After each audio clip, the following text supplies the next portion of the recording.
और यहाँ आपको बताएंगे इलेक्शन कमीशन ने सरकारी मुलाजमतों और तरक्याती स्कीम्स पर पाबंदी लगा दी है। इलेक्शन कमीशन की पेश की इजाजत के बगैर तकरूरी और तबादले ना किए जाए। इलेक्शन कमीशन ने खत लिख दिया।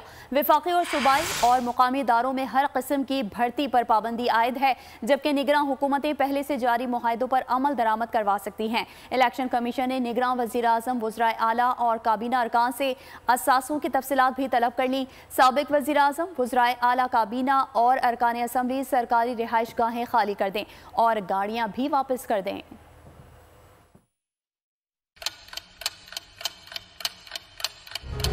आप लोग इस मुल्क पाकिस्तान में आजाद हैं। सहाफती उसूलों पर कारबंद बोल न्यूज ने रखी रिवायत बरकरार। बोल न्यूज की जानिब से देखने वालों को यौम आजादी की बेहद मुबारकबाद। मुल्क भर से जश्न आजादी की तकरीबात बोल ने दिखाई अपनी स्क्रीन पर।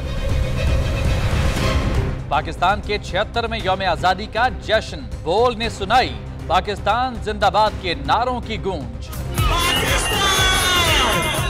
बोल की सबसे बड़ी ट्रांसमिशन में पाकिस्तान का नाम रोशन करने वालों ने दिए कौम को पैगामात। बेपनाह मुश्किलात का सामना करके इस मुल्क को हासिल किया। आजाद कौमों को बहुत सी कुर्बानियां देनी पड़ती हैं। 76 वालियों में आजादी का दिन जोश खरोश के साथ मनाया, क्योंकि जिंदाबाद पाकिस्तान ये है बोल की पहचान। सब्सक्राइब करें और बेल दबाएं ताकि कोई खबर रह न जाए।